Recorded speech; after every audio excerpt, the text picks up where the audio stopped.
Welcome to another episode of the Understanding Crypto series by Thomas Plunkett. Today, we're going to dive into looking at a settlement agreement in 2021 between the Attorney General of the State of New York and Bitfinex and Tether.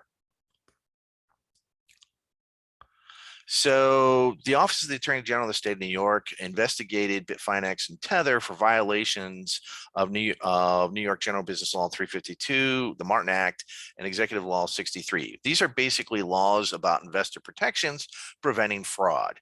And so the Office of the Attorney General was concerned there might be fraud in what Bitfinex and Tether were doing, particularly in how money was moving back and forth between the two entities, and particularly involving related issues related to that. And there were some previous legal orders that were granted in 2019 and 2020. The settlement agreement contains the findings of New York's investigation and the relief agreed to between the parties. Basically, Bitfinex and Tether and the state of New York came to an agreement, which we'll take a look at. The Attorney General of New York found that the conduct that's going to be described in the settlement agreement violates the investor protections against fraud contained in the Martin Act and Executive Law. But it also finds that the relief and agreements that are contained in the settlement agreement, the remedy is appropriate and in the public interest, and the state was willing to accept the settlement agreement in lieu of suing and attempting to prosecute Bitfinex and Tether. Bitfinex and Tether neither admit nor deny the findings. So what does this mean that they agreed to the settlement, but they don't admit or deny the findings? Well, basically they're doing this so in case they get sued in another jurisdiction, they haven't admitted to this stuff, and that other jurisdiction actually has to go through testimony and prove these facts out themselves. All right, so that's what's going on. Let's talk about what the facts are that the New York found. All right, so the first part is we're going to identify who the parties are, and then we'll talk about two particular episodes that the New York OAG is focused on in this settlement agreement. So first off, introducing the parties, Bitfinex is a cryptocurrency exchange where you can trade, deposit dollars, and exchange those for virtual currency, and vice versa. You can take your virtual currency and get dollars back. Because people are depositing money and withdrawing money, it's important that Bitfinex has sufficient fiat currency on hand to fill withdrawal orders submitted by traders. Prior to August 2017, Bitfinex had very few geographical restrictions with respect to who could trade on its platform, meaning that New York-based users were able to create accounts, fund them with US dollars, convert them into virtual currency, trade and withdraw funds. This is important for establishing jurisdiction as to why the state of New York can prosecute them for potential fraud. In August 2017, Bitfinex announced it would no longer permit US-based users to access the trading platform, but US-based business entities were still permitted to trade. In August 2018, Bitfinex's announced exclusion of US-based individual users was expanded to include all US-based entities, except those entities or organizations that maintain an incorporation address outside of the US and met some other qualifications. So this is, again, all about jurisdiction. The primary function of Tether, the company, is as the issuer of virtual currency, also called Tether, a so-called stablecoin, a term used to describe a virtual currency that is always supposed to have the same real dollar value. In the case of Tethers, one Tether is always supposed to be valued at $1 US dollar. Tethers are listed on several dozen virtual currency trading platforms, trading under the symbol USDT. In order to signal to the market that each Tether held by users is equal to $1 US dollar, Tether has long represented for every outstanding Tether issued and traded in the market, the company holds $1 US dollar in reserve backing the Tether. From its inception in 2014 until late February 2019, Tether represented that every outstanding Tether was backed by and that should be valued at $1 US dollar. For example, Tether represented users, every Tether is always backed 1-to-1 by a traditional currency held in our reserves. So 1 USD is always equivalent to 1 USD. So by putting this in quotes, we already have an early clue that this is something that the Attorney General's office is going to point out as being a misrepresentation. So let's go through the facts here. In the next paragraph, they say in late February 2019, Tether changed its representation, stating on its website that every Tether is always 100% backed by reserves, which includes traditional currency and cash equivalents. From time to time may include other assets and receivables from loans made by Tether to third parties, which may include affiliate entities every tether is also 1-to-1 pegged to the dollar. So 1 USD TT is always valued by tether at 1 USD. So in fact, this quote here might have been a more accurate quote than this one over here for the previous years. So we'll see as we go through the facts what actually it turns out to be. The next statement was Tether represents any holder tethers can redeem them from Tether at a rate of 1 tether for US dollar. Again, this might be of use. Tether is a very prominent and widely traded virtual currency. As of the date of the settlement agreement in 2021, February, there's been over 31 billion tethers that are outstanding and traded. So this is a massive amount of money that they're currently circulating out there. Bitfinex and Tether are owned and operated by a small group of executives that are shareholders and located around the world. During the time period relevant to the investigation and as late as early to mid 2018, one of the senior executives lived in New York. And again, that's about jurisdiction. All right, so let's get into what they're actually calling the misrepresentations. And there's actually 2 we're going to take a look at.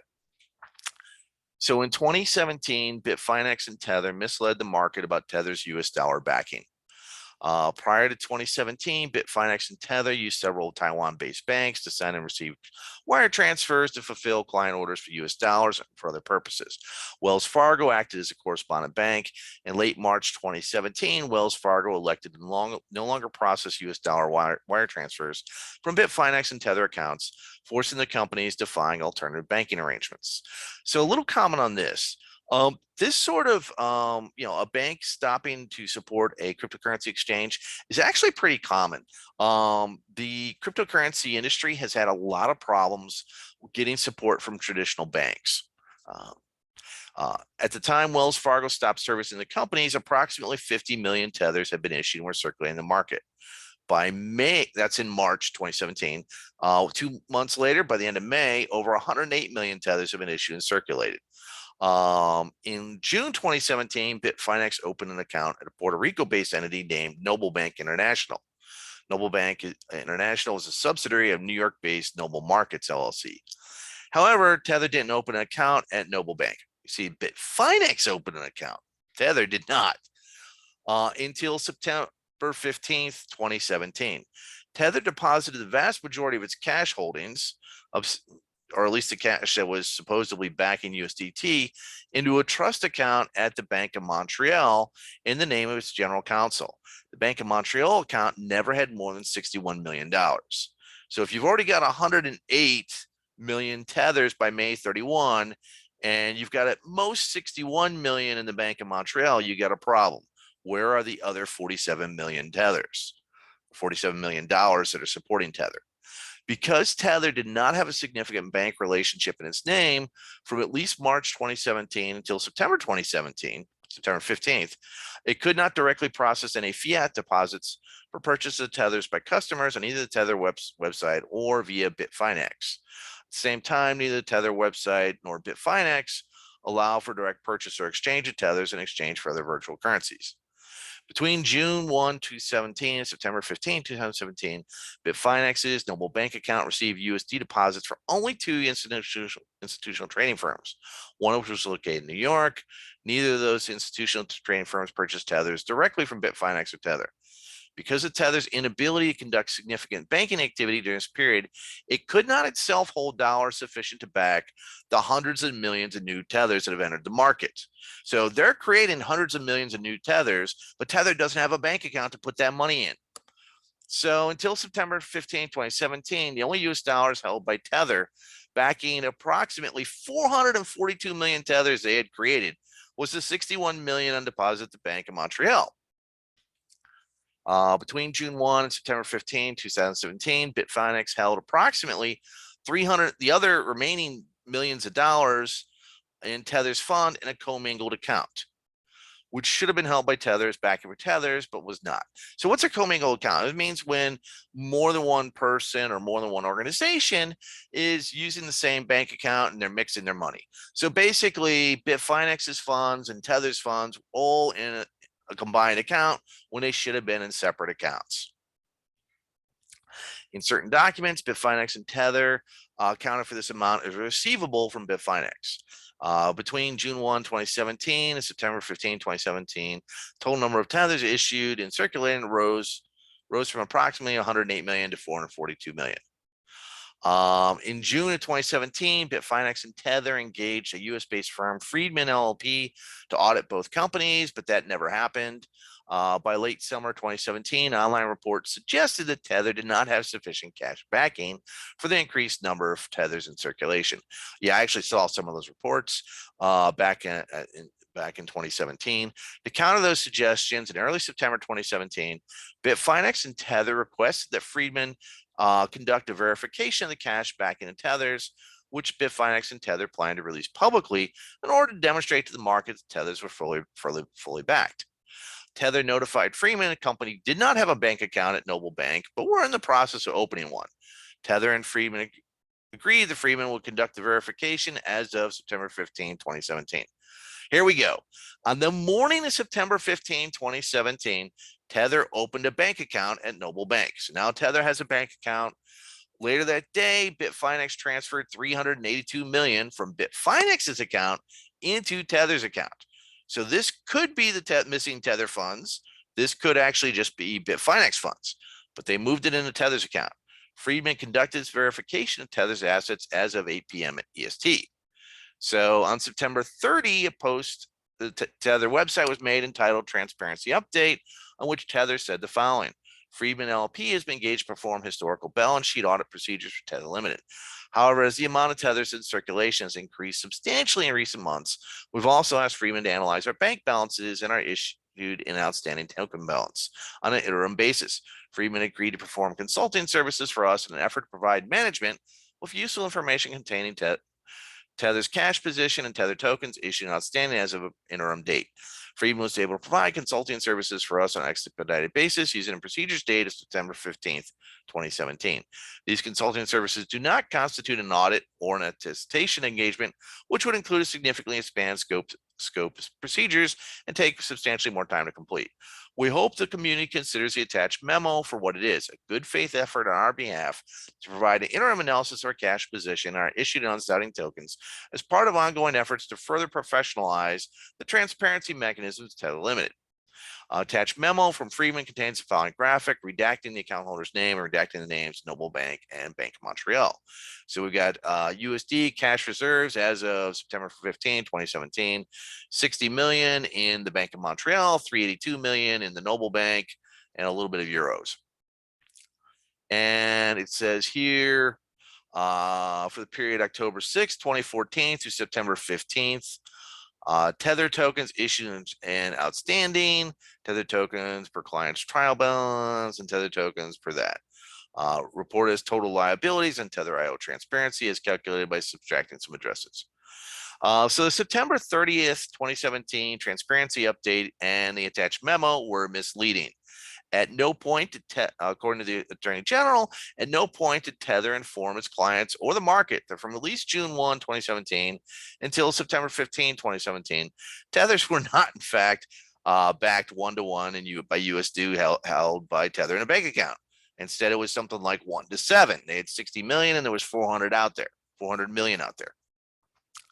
Rather, the funds ostensibly backing tethers were held in an account under the control of its general counsel, with the balance accounted for as received. Well, even that part was not truly in Tether's bank account, with the balance accounted for as a receivable from Bitfinex.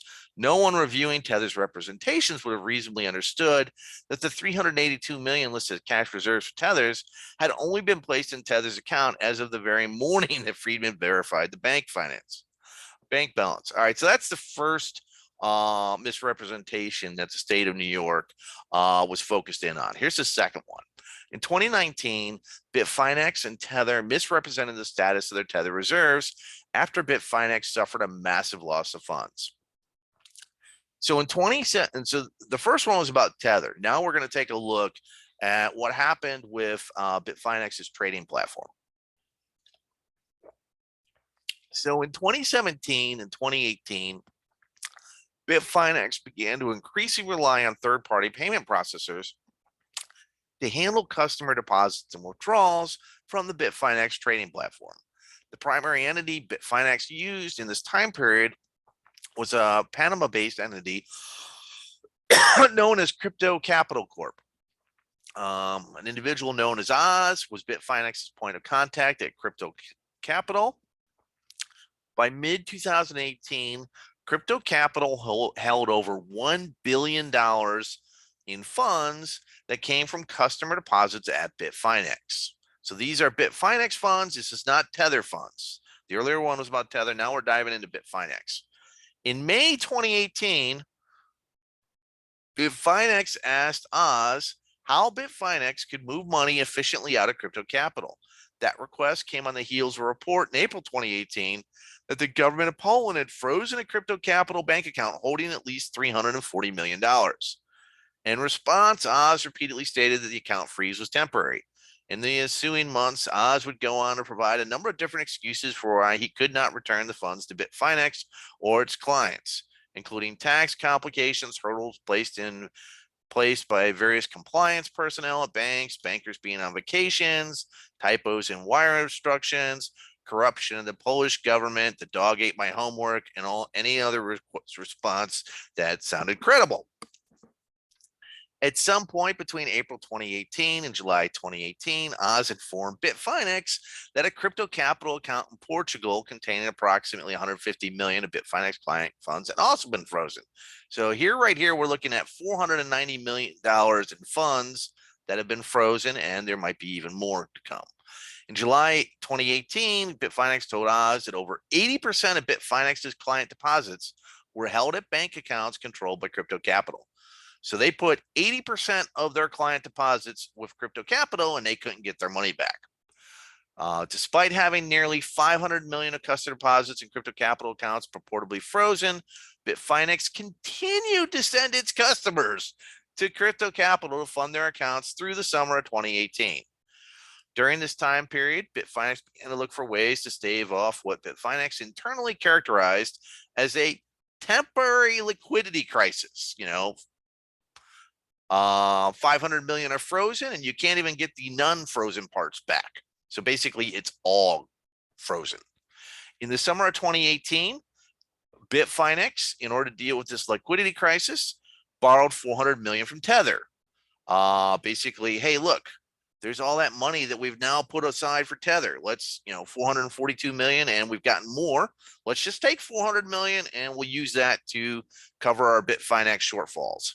On or about August 21, 2018, and continuing through September 2018, Tether made at least 4 cash transfers from its account at Deltec Bank to Bitfinex's account at Deltec Bank. To offset those cash transfers, Bitfinex directed Oz to transfer funds from the Bitfinex account to the Tether account at Crypto Capital. In October 2018, Bitfinex redeemed 400 million Tethers to repay the debt. Those transactions were not disclosed. Despite efforts to stave off Bitfinex's liquidity crisis, online reports continue to mount that Bitfinex was unable or unwilling to timely process client withdrawal requests. Well, because Crypto Capital isn't giving them any of their money back, they're a little slow to process other people's requests for money back. In response, Bitfinex issued the following statement in the market on October 7, 2018. Bitfinex is not insolvent, and a constant stream of medium articles claiming otherwise is not going to change this. Is one of the only a very few exchanges operating since 2013 with a small team and low operating costs. We do not entirely understand the arguments that purport to show us to be insolvent without providing an explanation about why.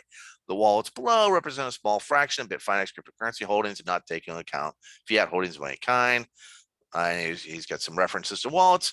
How any rational party can claim insolvency when the opposite is there for all to see is interesting and once again, perhaps indicative of a targeted campaign based on nothing but fiction. 2, both fiat and cryptocurrency withdrawals function as normal. Verified Bitfinex users can freely withdraw euros, yen, sterling, dollars. Complications continue to exist for us in the domain of fiat transactions, as they do for most cryptocurrency-related organizations. However, we continue to do our utmost to minimize any waiting times associated with fiat deposit and withdrawals. Stories and allegations currently circulating mention an entity called Noble Bank have no impact on our operations, survival, or solvency. That statement was misleading, according to the Attorney General. At the time the statement was made, Bitfinex had been beseeching Oz for months to process client withdrawals or return the money, which Oz was unable or unwilling to do. The statement also misleading implied that Bitfinex had little or no connection to Noble Bank, which at that time had been Bitfinex's bank for over a year. In October 2018, Bitfinex and Tether severed their relation with Noble Bank. In November 2018, Tether made a public statement announcing it established a relationship with Deltec Bank in the Bahamas. In that announcement, Tether represented that USDT and the market are fully backed by US dollars that are safely deposited in our bank accounts. The announcement also linked to a document, a Deltec letterhead addressed to Tether Limited, dated November 1, 2018, which stated, "Dear sirs, we hereby confirm that at the time of close of business on October 31, 2018, portfolio cash value account with our bank was $1.8 billion. The very next day after this is dated, on November 2nd, Tether started withdrawing money from that account. The first of 5 total transfers ultimately totaling 475 million, going from the Tether account, reducing it down and moving it back to Bitfinex's account so that Bitfinex could cover the withdrawals since they couldn't get access to their money. That was with crypto capital. At the same time, corresponding transfer is made from Bitfinex's account at crypto capital to Tether's account at crypto capital via ledger entry. Bitfinex also purchased 150 million tethers by transferring 150 million in funds held in Bitfinex's crypto capital account to Tether's account at crypto capital. Those transfers were not also disclosed.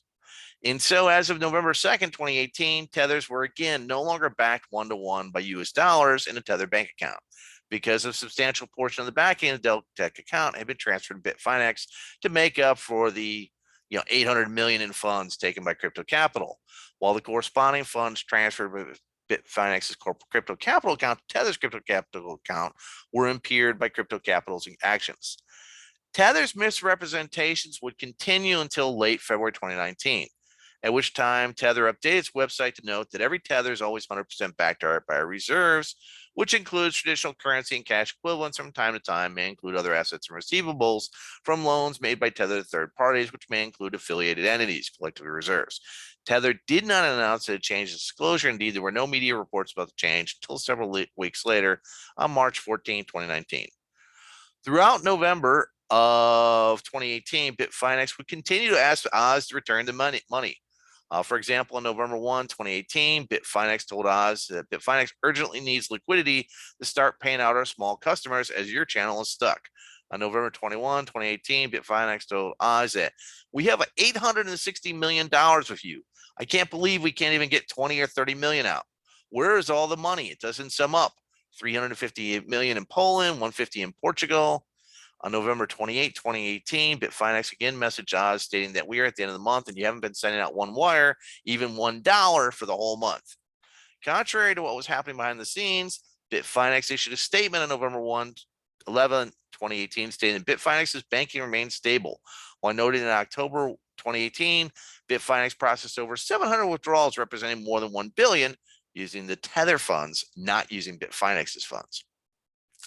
As set forth in further detail in the OAG's application for relief pursuant to Section 354 of the Martin Act, in late 2018, Bitfinex and Tether began to negotiate a line of credit transaction would allow Bitfinex to further draw upon the Tether reserves. Ultimately, the line of credit transaction closed at the end of March 2019, allowing Bitfinex to draw up to 900 million from the Tether reserves. The 625 million previously transferred from the Tether account was incorporated into this line of credit. Bitfinex collateralized the line of credit with shares of its parent company, Bitfinex. At no time did Bitfinex or Tether disclose to the market that Tether had transferred at least 625 million to Bitfinex, or that Bitfinex had experienced critical liquidity issues because of the loss of approximately $850 million to crypto capital. On April 24, 2019, the OAG filed an application in the Supreme Court in New York County for an order pursuant to Section 354 of the Martin Act, seeking court order production documents and information relevant to its ongoing investigation of Bitfinex and Tether, as well as seeking injunctive relief to prevent Bitfinex from further accessing Tether's reserves under a line of credit arrangement. As part of that application, the OAG disclosed to the market for the first time that Bitfinex had lost access to approximately $850 million, and that Bitfinex had made up the shortfall by transferring hundreds of millions of dollars from Tether. On April 26, 2019, Bitfinex issued a statement which included a representation that we have been informed that these crypto capital amounts are not lost, but have been in fact seized and safeguarded. That statement was misleading. At the time the statement was made, Bitfinex did not, in fact, know the whereabouts of all the customer funds held by Crypto Capital, and so had no insurance that the funds might ever be accessible again to Crypto Capital but Bitfinex. As of the date of the settlement agreement, February 2021, Bitfinex cannot represent whether or when any of the recovered funds might be returned to Bitfinex or its clients. And based on these foregoing facts, OAG found that Bitfinex and Tether violated New York general business laws on investor protection. So here's what the two parties agreed to from a remedy perspective. Bitfinex and Tether are going to pay to the state of New York a penalty in the amount of $18.5 million. Bitfinex and Tether agree they're not going to claim, assert, or apply for a tax deduction or a tax credit with regards to that settlement payment. Let's see. Within 5 days of receipt of the penalty set forth in paragraph 55, the OAG will move to voluntarily withdraw its application for relief under the Martin Act and agree not to bring any claims or causes of action against Bitfinex or Tether or any of its officers. We're rising out of the matters that were described in the findings. So they're not going to sue them based on anything we just described in that findings. Now, if there's other stuff that they didn't know about, they could sue them on that stuff. Bitfinex and Tether agreed to do the following. The line of credit has already been repaid as of January 2021. Bitfinex and Tether have implemented and will continue to implement, maintain, and improve internal controls and procedures designed to ensure the soundness of the company's prohibitions against the use of its products and services by New York persons. So basically, they're going to continue to not, sell their products to New York individuals and companies. What they're going to do is they're going to provide a written report to OAG regarding their compliance, regarding showing how they're, prohibiting New York people from trading on their platforms. And OAG may seek documents that describe how they're doing that.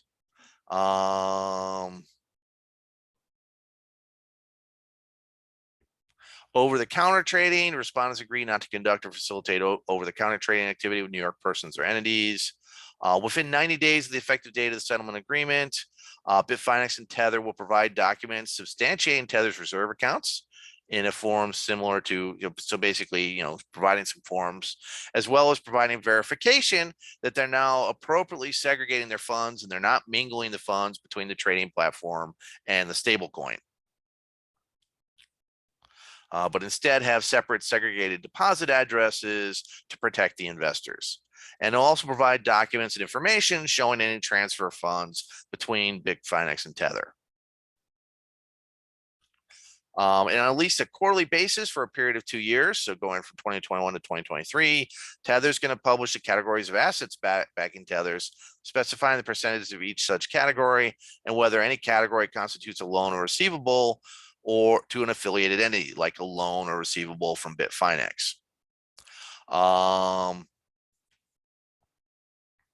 Within 90 days of the effective date of the settlement agreement and for 2 years following it, Bitfinex and Tether will provide to OAG the payment processors they're using and what sort of due diligence procedures these companies have for using payment processors. Like, what procedure do you have for picking the next crypto capital? And what sort of due diligence are you going to perform before you give that future crypto capital $850 million? For the period set forth in paragraph 57G, Bitfinex and Tether will provide a list of payment processors and the contact information for the payment processors and all that stuff to users so that users can request a withdrawal or a deposit if they need it. And they'll notify users that Bitfinex or Tether is using a payment processor and that users be given the ability to opt out of those payment processors and use a different method of transfer or holding so that their funds won't be frozen. And in the event that Bitfinex or Tether should seek to service New York persons, they'll do so in appropriate accordance with all applicable laws. Respondent agrees that any default means that OAG can sue them. Respondents agree that OAG can do subsequent investigations if there's other problems that come along. In the event that OAG believes respondents have violated the settlement agreement, they'll provide written notice and so on. Bitfinex and Tether shall not make or permit to be made any public statement denying the settlement agreement. But nothing in this prevents Bitfinex or Tether from taking positions in litigation, which OAG is not part of. So the agreement's really only intended to be to protect OAG. It doesn't help other jurisdictions that have an interest in pursuing something against Bitfinex or Tether. And the rest of this is pretty much standard terms and conditions. So I'm going to skip through most of the rest of this. And yeah. All right, so that's the settlement agreement, and then it's signed by both parties. It's signed by Attorney General of the State of New York, and it's signed by Bitfinex's director and Tether's director. All right, so that was a look at the settlement agreement between the Attorney General of the State of New York and Bitfinex and Tether. So yeah, it was really interesting. And we'll just have to watch what happens in the news. So thanks for tuning in to this episode of the Understanding Crypto series. Next time, we're going to start diving deeper into Ethereum. So see everyone next time. And feel free to subscribe if you want to have additional episodes of the Understanding Crypto series pop up on your YouTube page.